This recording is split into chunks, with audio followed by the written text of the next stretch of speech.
The sun had barely risen when the wagon wheels groaned against the dry earth. Emma Granger gripped the reins with tired hands, her knuckles white from the cold. She wasn't far from Fort Rainier, at least. That's what the last trail marker sighed. A few more miles and she'd be safe. Alone, widowed, and carrying only what her husband left her after dying of fever on the trail. She had no one to count on but herself. She should have known better than to travel these parts alone. Arrows came first. One shattered the wooden post beside her head. Another pierced the mule's flank, sending the animal rearing and toppling the wagon. Emma hit the ground hard, dust filling her lungs as she scrambled to her knees. Before she could run, shadows surrounded her, Apache warriors on horseback, their paint-streaked faces unreadable, their eyes cold. Emma didn't scream. She knew better. Her heartbeat thundered in her ears, but she stayed still, trying to appear smaller than she felt. One of them barked a command. Another dismounted and grabbed her by the arm, dragging her through the dust like a rag doll. She kicked, she fought, she bit, but she was no match. The world spun, and then suddenly, she was thrown at the feet of the largest man she'd ever seen. He stood taller than any of the others, his long black hair tied with leather cord, a tomahawk at his hip and a carved blade in his hand. His chest was bare, muscles coiled with tension, scars etched like stories across his skin. His gaze locked onto hers deep, unreadable eyes like the darkest night. This was their leader. Emma didn't beg, not right away. She just stared at him, breath coming in short gasps, unsure whether to scream or spit in his face. But something in his stance stopped her. He wasn't acting in blind rage. He studied her as if calculating her worth, not just as a prisoner, but as something else entirely. He stepped forward slowly, towering over her, then crouched. He raised the blade to her throat, letting the cold edge rest just under her chin. One small motion and it would all be over. Her voice shook, but it came. "Please, don't kill me." He didn't move. She swallowed and added, "Make me your woman instead." A hush fell over the circle of warriors. The man's eyes narrowed, not in confusion, but in something closer to conflict. His blade remained at her neck, but his hand tightened on the hilt. Emma felt tears rise, but she forced them back. "I'll bear you strong children. I'm not useless. I can work. Just don't end me here." She had no idea why she said it. She wasn't thinking. Her instinct screamed, and somehow her mouth obeyed the only part of her that wanted to live. The blade didn't move. His jaw flexed once, then again. He looked over her shoulder at his men, who were silent, watching. Seconds passed, 1, 2, 3. Then he stood, pulling the knife away, and sheathed it without a word. Emma exhaled shakily. Her hands trembled in her lap. But she wasn't dead. He gestured for two of the warriors to lift her. They grabbed her arms, not cruelly, but with no gentleness either, and pulled her to her feet. As they began to lead her away from the broken wagon, she looked back once. The warrior, their leader, stood in place, watching her, the weight of something unspoken in his stare. His expression was still hard, but the blade had been lowered, sheathed. Won a moment of mercy. What she didn't know was that in the Apache language, the name Dakota meant friend to everyone. And though his tribe knew him as a fierce warrior, a defender of blood and land, he had once been a husband himself, a man who lost a wife and unborn child to settlers who wore uniforms and waved flags. Mercy wasn't his way. Not anymore. So why had he spared her? That question would haunt them both, but for now, Emma Granger rode through the canyon tide and flanked by warriors, a prisoner still yet breathing. Somewhere deep in her gut, she knew she hadn't just bought her life. She had bartered it for something much more dangerous. Love, hatred, power, or maybe all three. And Dakota, his blade, now silent, was already wondering whether the woman, who begged for his mercy, might just burn down every wall he'd built around his heart. The journey to the Apache camp was long and brutal. Emma's hands were bound, her ankles sore from walking across rocky hillsides. Dust caked her skin, and her lips cracked from thirst. But she didn't complain. Not once. She had no idea where they were taking her, only that the silent, watchful men flanking her wouldn't hesitate to kill her if she stepped out of line. One of them looked back every so often, a scar slicing down his jaw like a permanent sneer. His eyes were full of suspicion, but it was the leader Dakota who unnerved her most. He rode ahead, never looking back, but always aware of her. Like a predator who didn't need to stare to know exactly where his prey was. When they finally reached the camp, hidden in a steep valley surrounded by pine and stone, the women and children came out to see the newcomer. They stared at her with a mix of fear, disgust, and curiosity. A white woman in their land, among their warriors, it wasn't right, and everyone knew it. Emma was shoved toward a tent at the edge of camp. She nearly stumbled into a pile of firewood before a woman older, gray-haired, and strong-backed caught her arm. "Sit," the woman said, her English heavily accented but clear. Emma dropped to her knees, aching, trembling. The old woman didn't offer comfort. She only examined her like she was inspecting livestock. After a long moment, she said, "You spoke to Dakota, offered him something." Emma didn't answer. "You said you'd be his woman. Is that what you truly want?" Emma's voice cracked. "I want to live." The woman didn't blink. "Then you must earn your place." And with that, the testing began. The next day, Emma was made to carry water from the river in heavy clay jugs. She washed animal hides until her arms gave out. She cooked over open fires, her pale skin blistering in the heat, while the Apache women watched from a distance, some sneering, others whispering in hushed tones. No one helped her. No one trusted her. She didn't belong, not yet. And then there was Nita, young, striking, and fiercely proud. Nita had been raised in the tribe and once believed herself destined to become Dakota's wife. She carried herself like a warrior's woman, head high, jaw tight, eyes full of fire. When she saw Emma, her lip curled. "She is weak," Nita said one evening, loudly enough for everyone to hear. "She offers her body, and that is all. She has no heart for our life," Dakota heard. He was seated across the fire, polishing his knife, but he didn't look up. He let the words hang in the air. Emma heard them too.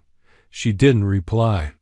She kept washing the dishes in silence, her back aching, her fingertips raw. But inside, a spark caught flame. She wasn't going to let this woman be right. Later that night, she was given a small blanket and a pile of straw to sleep on near the outer edge of the camp. No tent, no fire. Just the stars and the cold. She curled up, her arms wrapped around herself. Somewhere beyond the dark trees, wolves howled. A shadow approached. She sat up quickly, heart hammering. It was Dakota. He didn't speak at first. Just stood there, a tall silhouette with eyes like flint. Finally, he said, "You are not dead." She blinked. "Should I be?" He shrugged. "A white woman walking into a fire expects not to burn?" "I'm not here to take anything from you," she said.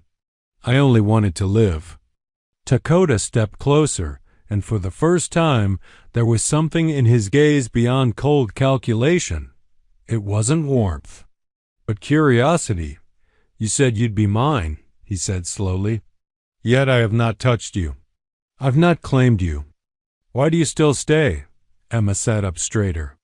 "Because if I run, I die. And if I stay, maybe I change something." Dakota tilted his head. "Change what?" "I don't know," she admitted, then looked away. "Maybe myself." For a brief moment, silence stretched between them. Then Dakota turned, his voice almost too low to hear. "Words are wind. We'll see if you last." And with that, he walked away, disappearing into the shadows. Emma lay back down and stared at the stars. She was alive. For now, but every second in that camp was a gamble, and whether Dakota spared her out of curiosity, desire, or strategy, she hadn't truly earned her place yet. That part was still coming. The days bled together sunrise to sunset, work to exhaustion. The Apache camp had no room for idleness, and Emma Granger quickly realized no one would help her, teach her, or give her a second chance if she failed. If she dropped a jug of water, no one handed her another. If she burned the food, the children went hungry. And if she faltered even once while gathering herbs or carrying firewood, someone, usually Nita, made sure it was known. Still, Emma did not crumble. She rose each morning. Before the others, she tied her blistered feet with torn cloth, chopped kindling with a dull blade, and hauled water from the stream until her arms screamed. The other women watched her from a distance, some with pity, most with suspicion, but one pair of eyes watched her differently. Tako. He said little. He never touched her, never gave her commands or praise. But she saw him, always at the edge of her vision carving wood, speaking with elders or returning from a hunt, and she felt it. He was watching to see if her words had been real. Was she just a desperate woman who bartered her body for survival? Or could she endure the fire? One afternoon, Emma was tending a row of hides stretched out to dry when she heard soft coughing. She turned to find a young boy, no older than 6, huddled in the shade near the elder's tent. His cheeks were flushed and his breathing shallow. Emma hesitated. She'd been warned not to approach the children without permission. But something about the boy's labored wheezing pulled at her deeper instincts, the same instincts that once stirred when her younger brother fell ill during a snowstorm back home. She stepped forward slowly. "Hey there." The boy flinched but didn't run. Emma knelt beside him, pressing a hand to his forehead. "Fever. Bad one." She looked around. No adults nearby. No medicine. Emma tore a strip of cloth from her already frayed skirt, soaked it in the nearby water barrel, and gently wiped the sweat from his brow. "You'll be all right," she whispered. "Just hold on." She didn't see the elder woman watching from the shadows of the nearby tent, the same one who had questioned her when she first arrived, nor did she see Dakota pause mid-step across the camp, brow furrowing as he observed the scene. Emma only saw the child. That night, as fires crackled across the camp, the elder woman approached. She held something wrapped in deerskin and wordlessly handed it to Emma. Inside was a mixture of dried herbs and bark natural fever remedies. Emma looked up, confused. "What is this?" The woman answered. "You helped my grandson. Now help him right." Emma blinked. For the first time, someone had seen her not as a prisoner, but as a person. She didn't sleep that night. She stayed with the boy, brewing teas, placing cool stones under his arms, whispering stories under her breath. By dawn, the worst of the fever had broken, and the next morning, the boy's mother pressed a small woven bracelet into Emma's hand without a word. The bracelet meant nothing to the others, but everything to Emma. It meant she was beginning to be seen. Nita, however, saw something else. A threat. She cornered Emma near the drying racks, voice sharp. "You think healing one child makes you one of us? You don't belong here." Emma didn't flinch. "I'm not trying to be one of you. I'm just doing what needs to be done," Nita sneered. "You're nothing but a pawn. Dakota will never make you his woman. You're a moment of mercy, a curiosity." Emma's gaze didn't waver. "Then why are you so afraid of me?" That stopped Nita, just for a heartbeat, but a heartbeat was enough. That evening, Dakota approached her. She had just finished scrubbing out a pot by the river when she heard his boots on the stone. He crouched beside her without a word. She glanced up, heart pounding. "The boy lives?" he said. "Yes," Emma answered quietly. "Why did you help him?" She shrugged. "Because he needed it. Because he reminded me of my brother. Because someone should." Dakota didn't smile, but something in his expression softened. "Most in your position would have looked away." "I'm not most." "No," he agreed, standing. "You are not." As he walked away, Emma felt a strange heat in her chest. Not pride exactly, but something close.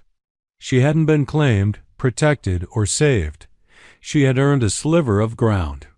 With her own hands, and in a camp full of strangers, that sliver was worth everything. The morning came bitterly cold, with a frost that curled the edges of the drying hides and coated the cooking pots in silver. Emma's fingers were red and numb as she stirred the breakfast porridge over the open flame.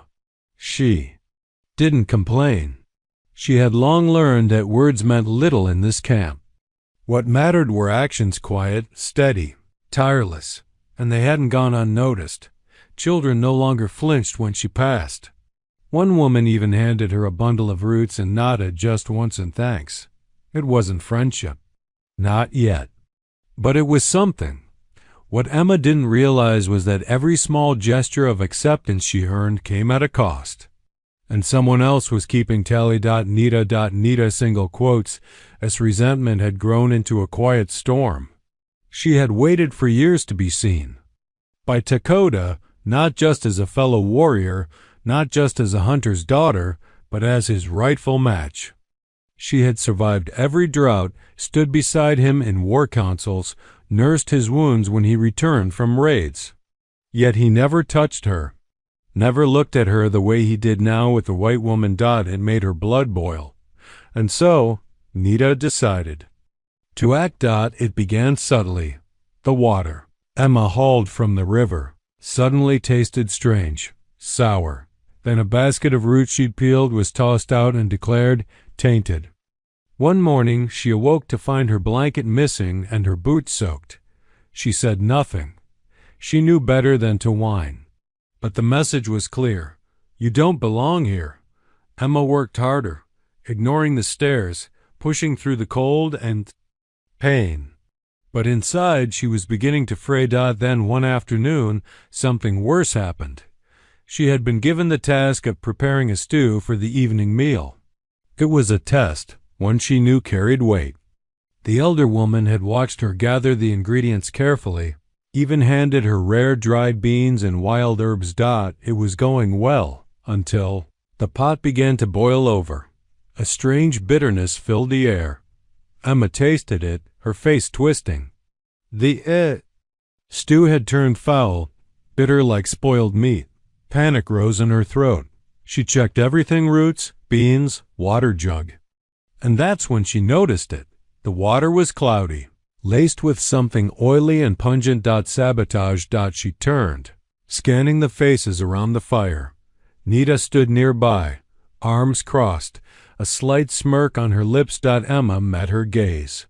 You poisoned the pot, Nita shrugged. Then maybe you should be more careful.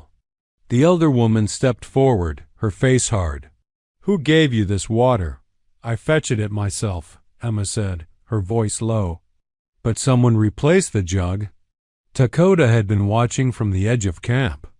At the sound of raised voices, he stepped into the circle. What happened?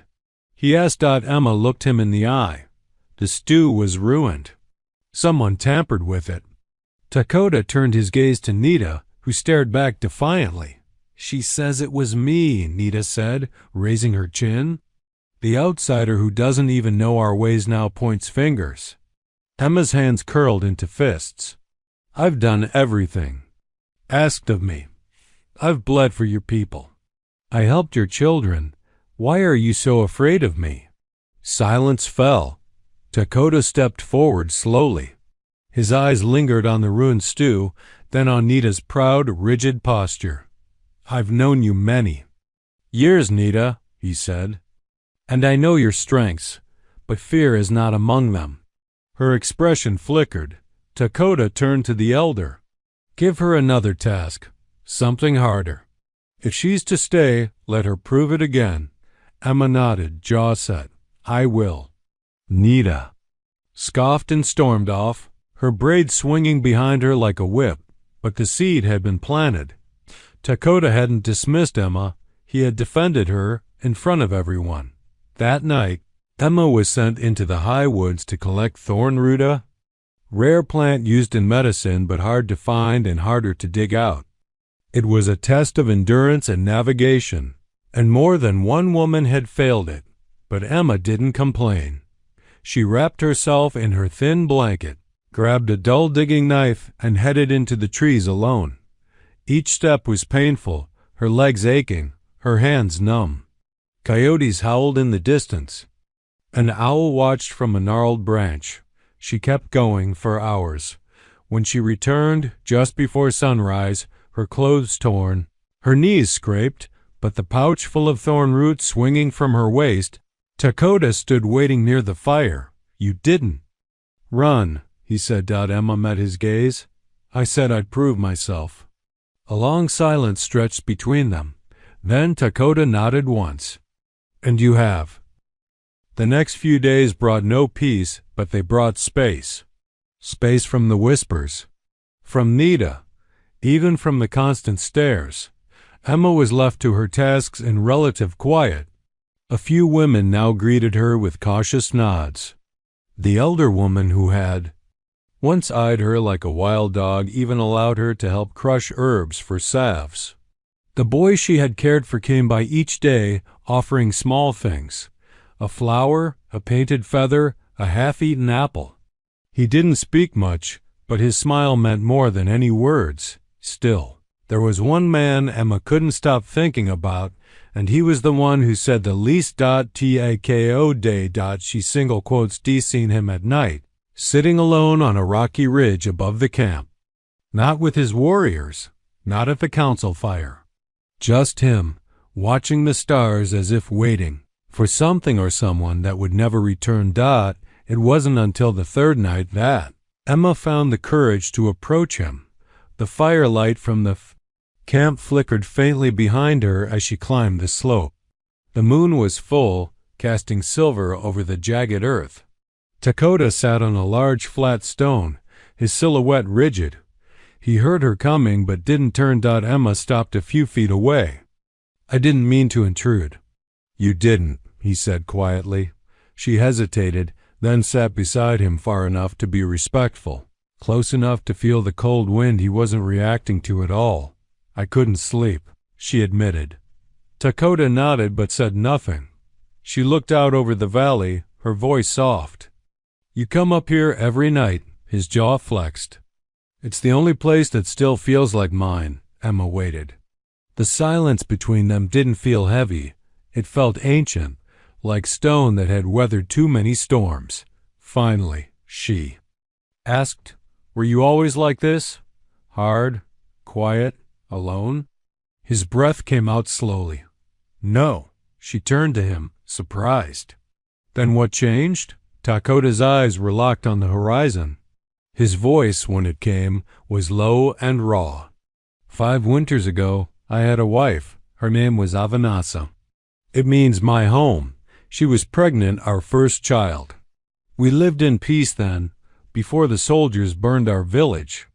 They came in the night, claimed it was a mistake, that they were chasing raiders, but they shot her, and the baby inside her. Emma swallowed hard, her chest tightening. I buried her under that cedar tree. He pointed toward a distant shape just beyond the ridge. Since then, I've made war. On their kind, on their lies, on mercy. Emma looked down at her hands. And then you found me. He glanced at her now, the shadows softening around his face. You begged to live. But you didn't just cry or scream. You offered something raw, real. It confused me. She smiled faintly. It confused me too. Dakota studied her for a long moment. I thought if I let you live, I'd regret it. And do you? His eyes darkened. Not yet. They sat in silence again, the air thick with something unspoken. Then Emma spoke, carefully. "You think we're so different," she said. "You see me as one of them, those soldiers, those settlers. But I lost everything too. My husband died of fever, weeks from any doctor. We were trying to build a new life, but the land took him before the dream could even take root. I buried him with my own hands." She looked away, blinking back the sudden sting behind her eyes. "You don't have a monopoly on grief." Dakota turned his head slightly. "No, but I do carry it like a blade." They sat there, two people, carved by loss, breathing the same cold air, sharing the same jagged silence. Finally, Dakota stood. "Come, the night's too long to waste on ghosts." Emma followed, and as they walked side by side back toward the camp, she didn't feel like a prisoner anymore. She felt like someone who had cracked open the shell around a wounded man. Just a little Dot and Dakota, for the first time in 5 winters, let someone walk beside him without fear. Dot by morning, the warmth of the ridge was gone, replaced by firewood duty, cold air, and quiet glares. Emma returned to her routine like nothing had happened the night before. But something had. Dakota had shared his pain, trusted her with it. Not as a prisoner, not as a bargaining tool, but as a woman. One who had also known loss. One who had stayed, and the tribe was beginning to notice. Some of the women greeted her now with curt nods. Others even offered her leftover scraps of hide to wrap her blistered feet.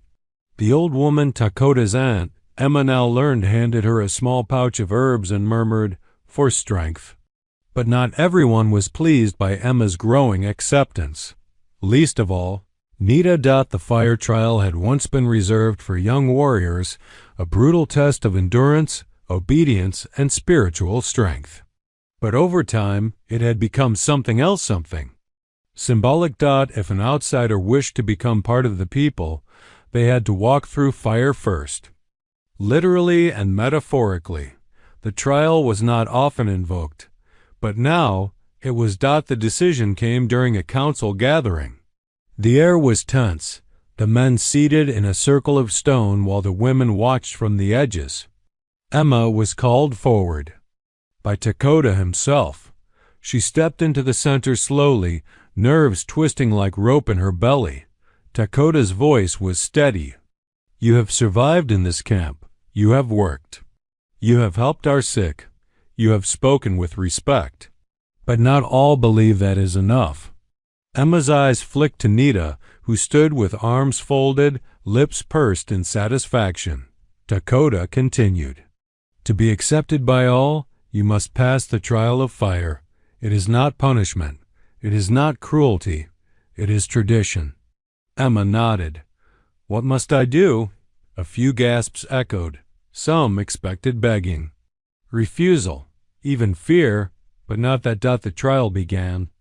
At dawn, Emma was given a small water skin, a bundle of sticks, a knife, and a strip of dried meat. She was led to the base of a steep canyon that wound through thorned brush and slick stone walls. Task: gather enough firewood from the mountain's upper ridge alone and return before sundown to light the sacred fire at the camp center. Were no trails, no signs, and no help. If she failed, if she returned empty-handed, late, or injured, she would never be considered one of them. The climb was brutal. The terrain was sharp, unforgiving, and steep. Every step tested her legs. Every thorn scraped her skin. Every breath burned her lungs. Emma slipped more than once. Fell twice. Her arms were scratched bloody, and her hands shook from fatigue. At one point, she screamed out loud, not in fear, but in rage. "Damn it, I said I'd do this." No one heard, but she kept going. By midday, she reached the ridge. Her clothes were torn, her knees scraped, and her feet nearly numb. But she began gathering dry branches from wind-stripped trees, using her knife to cut away thorns and vines. The pile was heavy. Too heavy. So she bound it with rawhide and tied it across her back. carrying it like a burden and a promise. The sun began its descent. She had hours. No dash less. The descent was worse. Her footing slipped twice. She rolled once down a gravel slope and lay winded for a moment, staring at the sky. But something inside her whispered, "Get up." She did. Back at the camp, the tribe had gathered around the cold fire pit. The sun touched the edge of the hills. Whispers rose. "She won't come. She wasn't meant to. She's too soft," Nita smirked. She failed. But Dakota stood silent, arms crossed, eyes on the canyon mouth. And then a silhouette appeared. Emma. Bleeding, limping, coated in dirt and dust, but dragging the bundle behind her. Some gasped. She didn't speak. She simply stepped forward, dropped the wood at the pit, and with trembling fingers struck the firestone again and again until smoke appeared. Then flame. The fire roared to life. The circle fell silent. Dakota stepped forward. His voice was low, firm. "You did not ask for help. You did not cry. You endured." He looked to the council, then to his people. Let it be known she passed. That night the fire burned higher than it had in many moons, and though Emma sat apart, drinking water with shaking hands, something shifted in the air. She was no longer just the woman who had begged to live. She was the woman who had fought to stay. And Dakota, watching her from across the flames, knew he had underestimated her strength. He wasn't sure if he admired her or feared what she might become. The fire trial changed everything. Not with loud celebration or applause, but in the quiet, subtle way that respect blooms in a place where no one gives it freely. Women began to offer Emma tools, not just tasks. One braided her hair before chores. The children no longer stared from a distance. They came closer, giggling, curious. The men, though still watchful, no longer looked at her like a threat. But Dakota, he remained silent, unchanged, unreadable. He hadn't spoken to her since the Bea trial. He hadn't even looked her way during the council that followed. She wondered if he was avoiding her or wrestling with something even he couldn't name. So when she saw him walk toward the ridge again, just after sundown, Emma made a decision. She followed. The stars were already out, splashed in silver across a vast black sky. The land below looked smaller from up high, peaceful even, with the campfires flickering like candles in the dark. Dakota sat on the same stone as before, arms resting on his knees, his hair loose and wild in the wind. He didn't turn when she approached, but he didn't tell her to leave either. She sat beside him in silence for a long while. The only sound was the wind through the pines and the far-off howl of a wolf. Then Emma spoke, her voice low. "You've been avoiding me." Dakota's eyes stayed on the horizon. "I've been thinking." "About what?" "You." Emma's throat tightened. "Why?" He turned to her slowly, and for the first time she saw it conflict, deep and dangerous. His voice came out gravel thick.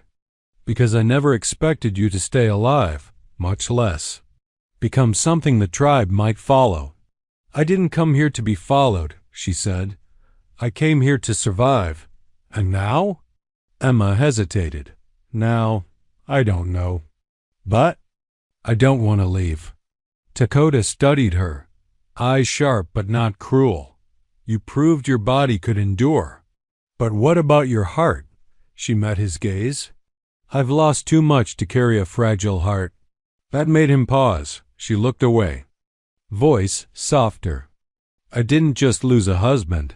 I lost a life, a home.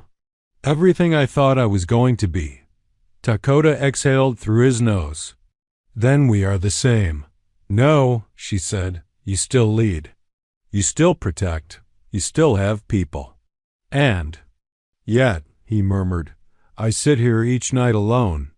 Silence fell again, but this one was different, not empty, not cold. Electric. Emma felt the tension rising between them like the air before lightning.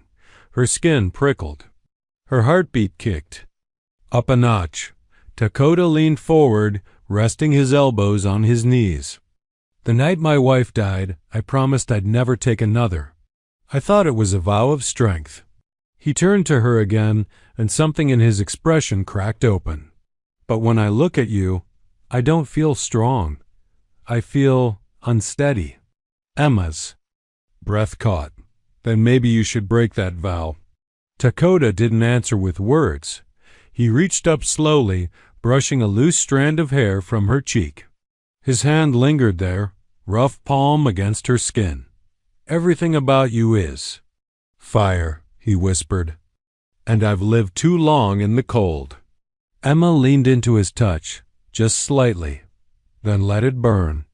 He pulled her into a kiss, slow, searching, cautious. It wasn't a warrior's kiss. It was a man's, a broken man trying to trust. Again, she didn't resist. When he pulled away, his voice was husky. If I take you into my arms, I can't let you go. You don't have to, she said. He stood, offering his hand. Come. And she did. That night, under a blanket of stars and within the privacy of his tent, walls came down. Pain was shared. Scars were touched, not with pity, but with reverence. There were no promises, no labels. Just truth, and something else neither. Of them dared say aloud, hope, by morning, nothing was spoken between them. But as Emma emerged from Dakota's tent, the tribe noticed. Nita's glare burned. The elder woman gave a quiet nod, and Dakota. He stood before his people and simply said, She is no longer a guest in this camp. It wasn't a proposal, it was a declaration. Emma belonged to them and to him. The days after Dakota's public declaration were strange, softer in some ways, sharper in others. Emma now slept inside his tent, beside the fire, with a blanket she hadn't had to beg for. She still woke before dawn, still worked hard, still earned her place one step at a time, but now no one questioned if she belonged, except Nita. She had fallen silent, her stares colder, more calculating. She hadn't spoken to Emma since that morning, not a word. That silence made Emma more nervous than the insults ever had. Dakota seemed unconcerned. She's prideful, he said one night, running a hand through Emma's hair. But she will not cross a line she cannot return from. Emma wasn't so sure. The raid came on the 5th night after the trial. The sun had long set, and the children were tucked into their hides. Fires were low, and the warriors not on patrol had settled in to sleep. Emma was helping the elder prepare a tonic when a low whistle cut the still air. Then dash shouts. Crashing hooves. War cries. The sound of steel slicing air. Emma froze, but the elder didn't. Get the children. Hide them. Panic erupted. Raiders from a rival Apache band poured into the camp. Shadows darted between tents, setting fire to goods, grabbing what they could, striking down anyone who stood in their way. Emma didn't run. She sprinted to the nearest cluster of huts, scooping up a small girl and calling to the others. Come. Stay low, follow me. She ducked into the storage shelter and shoved the children behind crates of dried corn and fur. Don't move. Don't make a sound. The children were crying. One boy clung to her skirt. Another trembled violently. Emma held her breath, praying they wouldn't be found. Then a scream tore through the night. Close. Nita. Emma peeked out the door, heart pounding. Nita was cornered by 2 raiders near the edge of the fire pit. She had a blade in her hand, but it was small and her arm was bleeding badly. Without thinking, Emma ran. She grabbed a burning log from a fallen fire and swung it like a weapon. Flames flared, and the nearest raider turned just in time for the log to catch his face. He screamed. Nita lunged, stabbing the second in the thigh. Together, they drove the raiders back just long enough for Dakota to arrive. He moved like a storm unleashed. His tomahawk struck clean and fast, and within seconds, Both attackers were down. Emma stood panting, face streaked with ash, the log still smoldering in her hand. Dakota's eyes found hers, and for the first time since she met him, they were wide with something like fear. "You could have been killed." "I had to protect them," she said, nodding toward the shelter. "And her." He glanced at Nita, who had collapsed to her knees, blood running down her arm. Dakota didn't say anything. He simply wrapped an arm around Emma and pulled her close. "You're not just one of us," he whispered into her hair. "You are ours." By dawn, the raiders had fled, driven off by Dakota's warriors. 3 men had died defending the camp. 2 others were wounded, but most had survived thanks to quick action and resistance. Thanks to Emma. The people gathered at the fire pit in silence. Nita, her arm now bound in herbs and leather, stepped forward. Her face was pale, her voice quiet. "She saved my life," she said, nodding toward Emma. "I did not ask her to. I did not deserve it, but she did." The crowd murmured. Then Nita looked directly at Emma. "You are stronger than I thought, and braver." Emma blinked, unsure what to say. But it didn't matter because Dakota rose beside her, holding her hand for all to see. "Let it be known," he said, voice loud and sure. "She is not my prisoner. She is not just my woman. She is my equal." Gasps spread across the circle. She fought when others froze. She protected the children. She brought light into the dark. He looked at her, eyes fierce. "She belongs here not because of what she was, but because of what she's become." And this time, no one argued. The sun rose on a camp that had bled, but not broken. In the days following the raid, wounds were bound, arrows collected, horses retrieved. The tribe moved like a single body, coordinated, quiet, watchful. And in the center of it, Emma worked beside Dakota like she'd always belonged. But that illusion of permanence shattered on the 3rd day. The sound of hooves came. Just after midday, several riders, dressed in blue coats and hats, us army, Emma's heart plummeted as they approached the camp slowly, one rider holding a white cloth high. Dakota stepped forward with his warriors, cautious but not hostile. The soldiers stopped a safe distance away. Their leader, a stocky man with a grizzled beard and sharp eyes, raised a hand in greeting. "We're not here to fight," he said. "We're looking for a woman, white, about yay tall, brown hair. Escaped from a wagon raid about 3 weeks ago." Emma stepped from behind the line of warriors before Dakota could stop her. The officer's face lit up. "Miss Emma Reese?" She nodded slowly. "We thought you were dead. Your family's been searching. There's reward money posted. You're wanted back east." Dakota's jaw clenched. He didn't look at her. The soldier's eyes narrowed. "Are you being held here against your will?" Emma glanced at Dakota, then at the children gathering behind the warriors. She saw Nita with her arm still bandaged. She saw the elder woman who had given her herbs for her burned palms.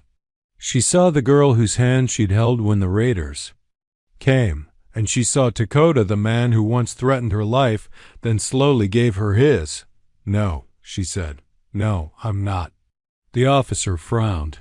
"Ma'am, you don't have to protect them. We can escort you to Fort Lowell, safe and proper." "I said no," she repeated, firmer now. "I'm not going with you." He looked stunned. "Your people think you're dead.